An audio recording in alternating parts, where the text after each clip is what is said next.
in the sands of the Sahara stands one of our greatest legacies. The oldest stone structure of its kind in the world. 100 years older than its famous cousin, the Great Pyramid of Giza, the Step Pyramid. Ravaged by looters, earthquakes, and the simple erosion of time itself, this ancient skyscraper is falling apart. For 5 years, British and Egyptians came to rescue it, putting their lives in danger and their engineering skills to the test. What happened? Here, the race is on to save the oldest stone pyramid on Earth. Stones are falling apart. I made a decision. No one can enter the Step Pyramid because it was so dangerous. Look at the stones, it's coming down. This part.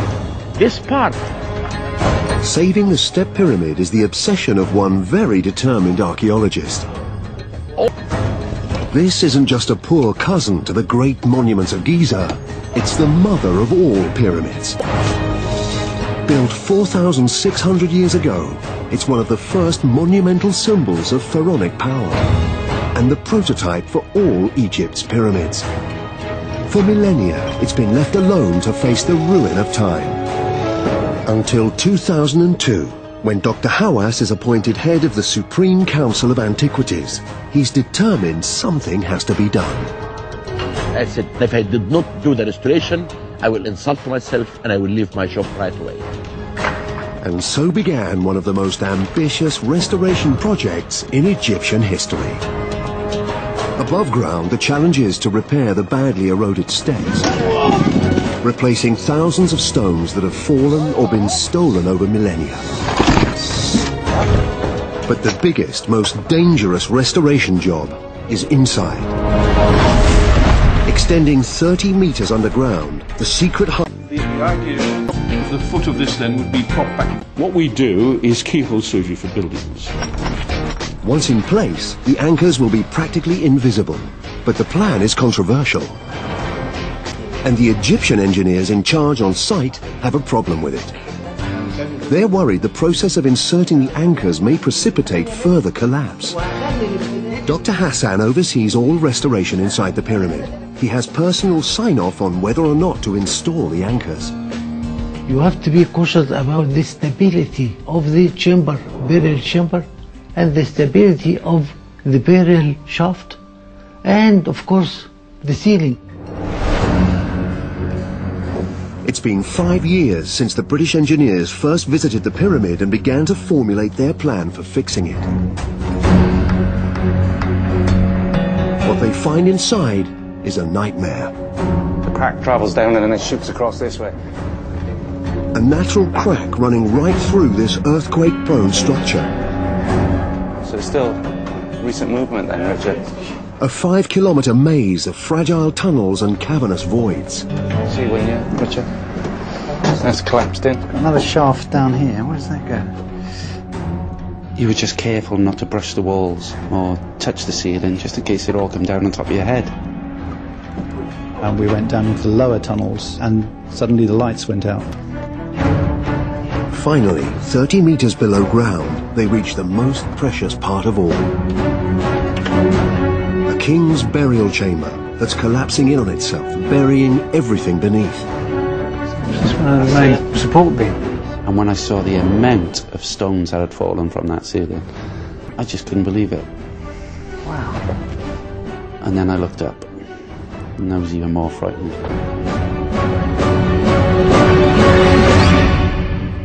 You're then looking 29 meters above your head to the roof of the tomb chamber. It just looked like it was hanging. Imhotep, a servant who would become the first known architect in history. Instead of marking the king's grave with the usual mud tombstone called a mastaba, Imhotep built upwards and skywards in stone, creating the first pyramid ever, an ancient stairway to heaven. The king is buried underneath the pyramid.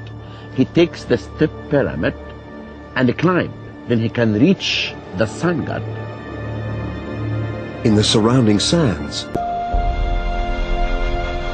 some galleries were beautifully decorated, like a mini royal palace, with ceramics and hieroglyphs, so the dead king could languish in eternal luxury.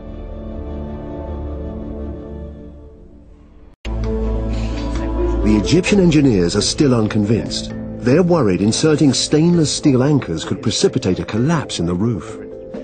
And we would only know the length after we've done some trial drillings. They came here and we discussed and they refused and we refused, and it's still up till now, and we discussed. There's a lot of conflict between all the consultants. We just have to do it step at a time. To convince the Egyptians, the British come up with a three-phase plan. First they stabilize the ceiling, then deep point the loose stones, and finally drill and anchor. Yes, can we go to the bottom? 4 meters. But even the first phase is a major challenge. The usual method of using tubular props would exert too much upward pressure on key stones that are holding the ceiling in place. Like a giant game of Kaplunk, disturb the wrong stone in here and it could all come tumbling down. So Peter has been thinking outside on Earth. Restoration is stepping up a pace. Boulder by boulder, workers are replacing fallen stones. Using industrial machinery would cause too much vibration. They do everything by hand. It turns out the best way is to imitate the ancient builders. Today, Hag Said's team are doing the same. But inside the pyramid, it's modern engineering that's going to be put to the test. The plan is to build an immense 28-meter scaffold from the base of the burial chamber to within touching distance of the roof. This will provide the British engineers with a working platform from which to position the airbags and hopefully anchor the ceiling. A scaffold of this size needs a secure base. But at the bottom of the burial chamber is a mound of rubble, beneath which lies the true heart of the pyramid, the sarcophagus that once housed the body of the king. The fateful job of removing the debris falls to the Egyptian engineers. I mean, generally, the situation wasn't good. How would we clear the stones? How on earth could we attempt it? It was really difficult to imagine how we would get it done. The British engineers believe the best way would be to hoist the stones upwards and out through the south entrance. We originally thought that we could lift them from the top and it would be much quicker. But the Egyptians worry the tunnel leading into the chamber is too fragile to take the weight. They opt for the long way round. Sorting all the stones by hand, they carry them one by one from the bottom of the burial chamber, along the fragile maze of tunnels, and out through the north entrance.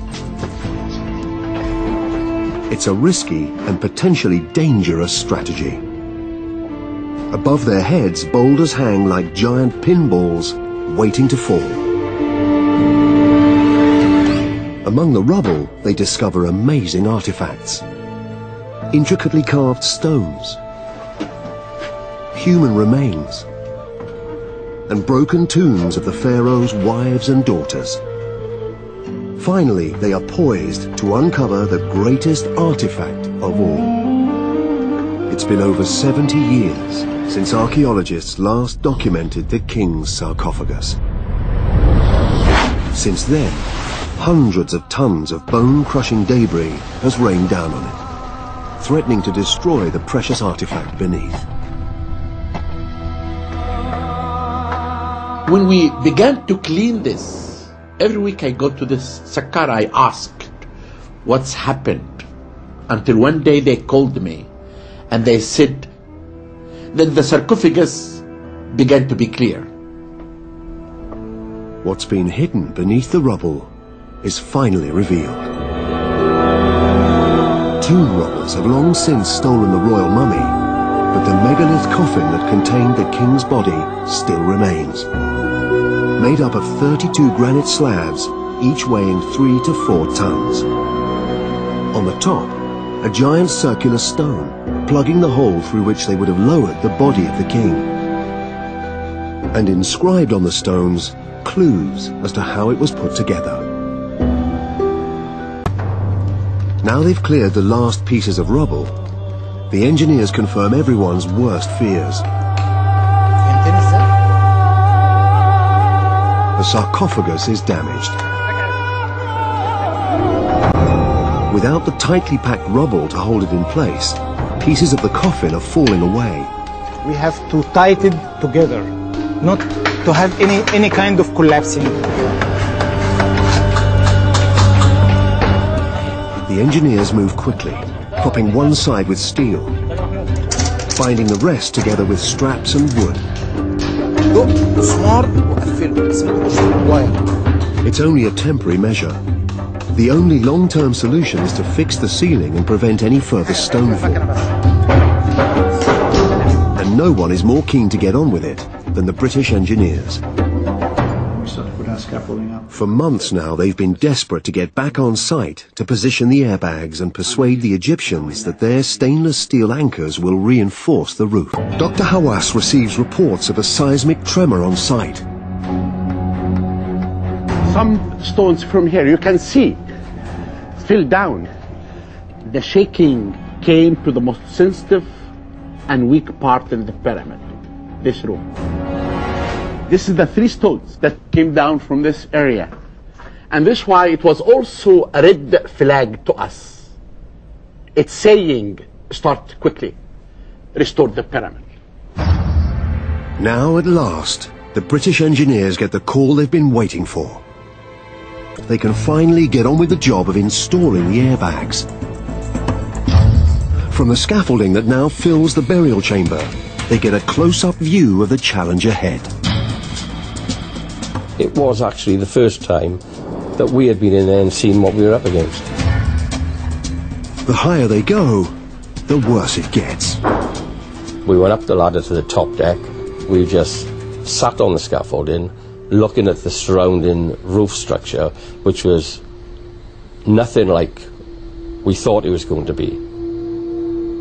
And I looked up at the ceiling. Now you're only inches from it, and there was just lots of mud, lots of clay, and it was frightening. And there was just this weird feeling. You felt as if there was a presence in there, and it wasn't me and Dennis, put it that way. I don't like it up here. From that on, we thought, well, let's just get on with it and see what we're going to do. I didn't touch it. But before they start to install the airbags, Dennis must adjust the scaffolding. Right now, there's nothing anchoring it to the burial chamber wall, and it's moving. Too much for Dennis's liking. Anyone going down the stairs or anything introduced so much vibration and swaying into the scaffolding. There's too many people up here. It's safety. He's on about all this safety. Get out here, otherwise we're not starting. Dennis insists that they install reinforcing braces to minimize movement. We don't want any vibrations in here. Though that carries its own risks.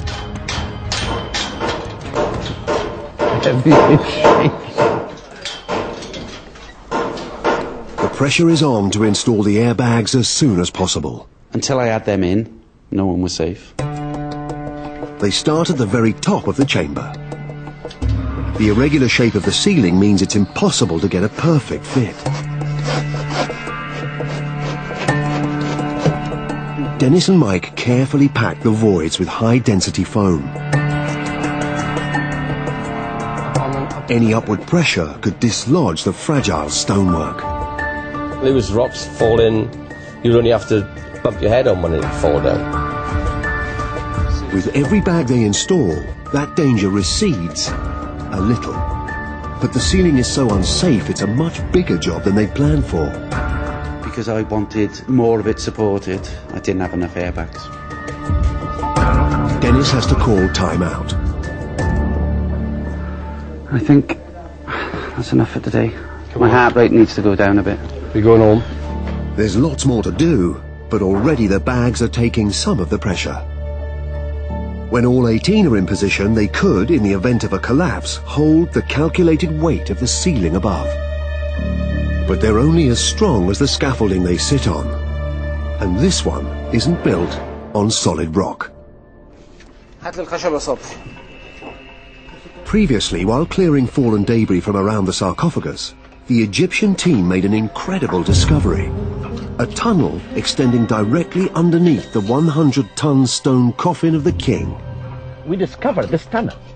This tunnel was completely blocked, and therefore we didn't know really how it looked like under the sarcophagus. They realized the tomb didn't rest on rock, but was precariously balanced on 18 limestone pillars. Building a 28-meter scaffolding on top of this fragile base seemed like madness. But that's exactly what was done here. To hold the weight of the massive steel structure, the floor was reinforced with hundreds of sandbags, packed tightly beneath and around, creating a solid base upon which to build upwards to within touching distance of the roof, under which the race to restore the pyramid is entering a new and dangerous phase. The British engineers want to drill into the burial chamber roof and insert stainless steel anchors for a permanent fix, but they have yet to convince the Egyptians of their plan. The final decision will rest with Dr. Hassan, and right now he's worried that drilling directly into the ceiling would cause dangerous vibrations, perhaps even a collapse. Test after test is called for. We're trying to find which one is the optimum speed to give the least amount of vibration. The decision to drill or not won't be made quickly. No one wants to make a mistake. We're going to drill the next one on a solid surface. Meanwhile, there's other critical work to be done. Before boring holes in this pyramid, Dennis must stabilize the most precarious stones that are hanging as if by magic from the burial chamber roof. They'll use fresh lime mortar to fill the voids between the stones, gluing them together. But first, they must remove the old mortar, taking it apart piece by piece. These are the scary bits. To get into this corner of the burial chamber, Dennis has had to move the airbag that was supporting it. And now he's worried. Because these stones are just hanging there now. And it's a much bigger job than they first imagined. Now we are opening a big gap. Okay. Some of these gaps were 1 meter deep and 500 mil wide. No, it's too much. I can put all my arm on it. We were using a lot of lime mortar. Plastic tubes are used to pump grout into the biggest voids. With each stone that's secured, Dennis feels a little safer. Though in this pyramid, there's no such thing as completely safe.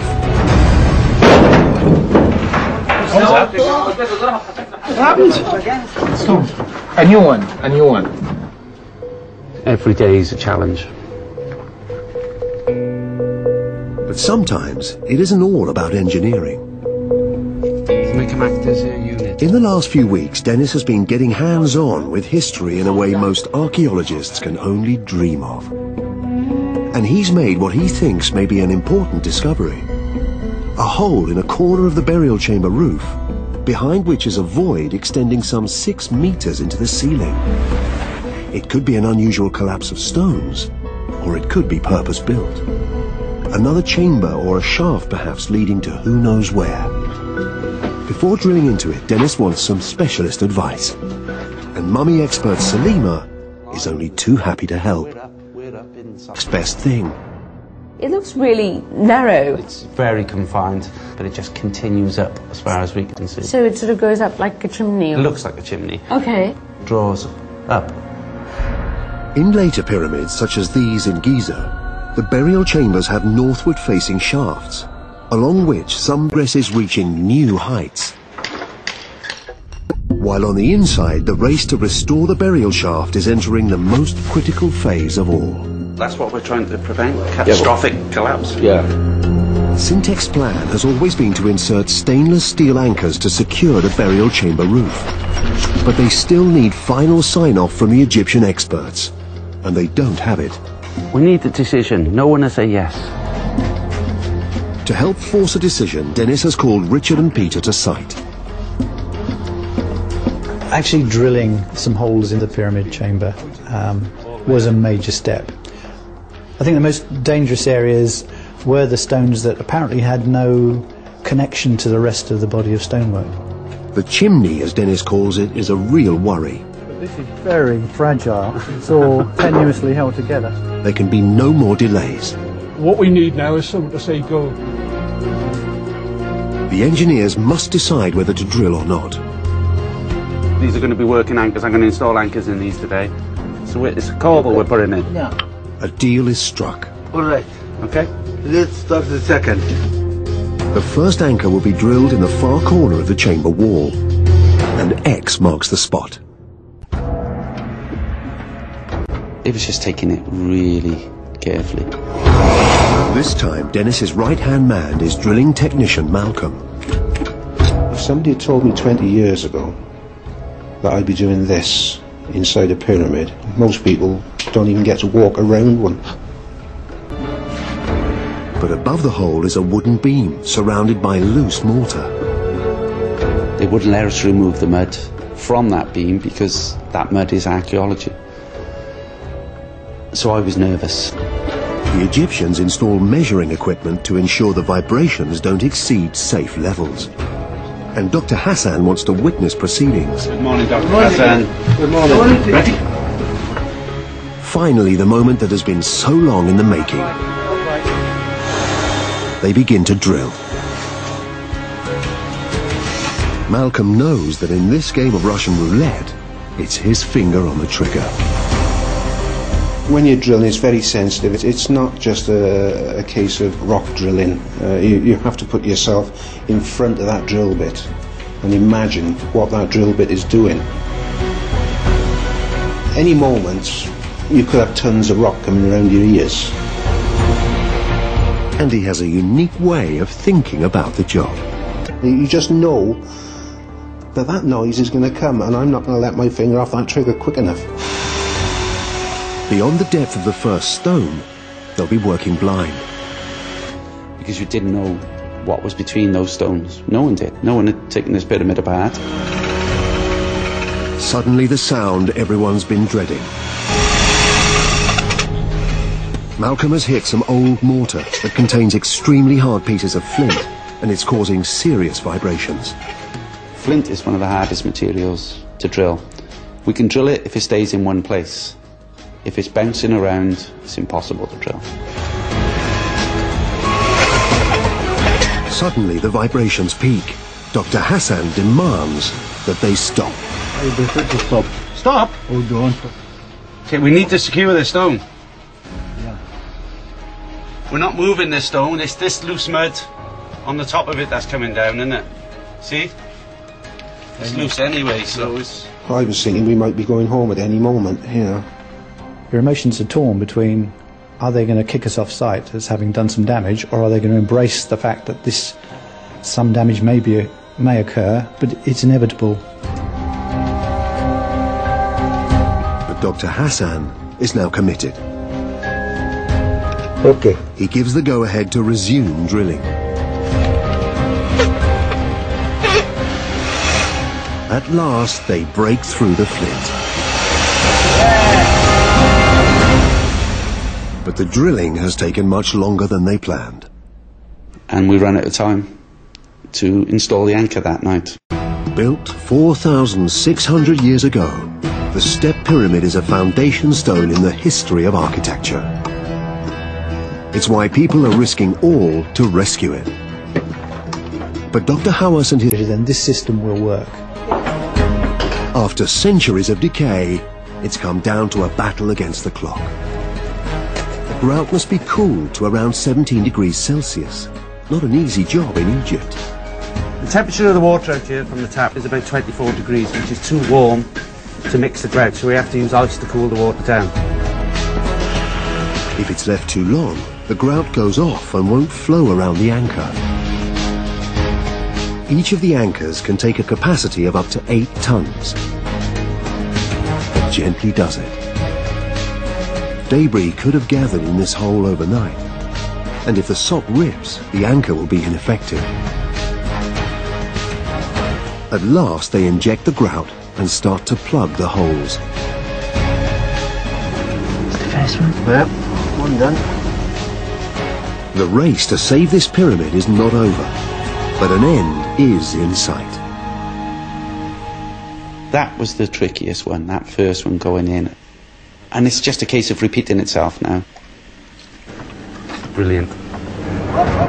It's been 5 years since the British and Egyptian engineers teamed up to fix this pyramid. Since then, they've cleared 350 cubic meters of rubble, replaced thousands of boulders, pointed, drilled, and anchored the first stone pyramid ever built. Together they have performed architectural surgery, leaving the smallest of scars. We had all the ingredients, the technical challenges, the rebellion. This is the most important job we've ever done. When all the anchors are in position, the airbags can be deflated, the scaffolding removed, and the burial chamber guaranteed protection for a few more centuries.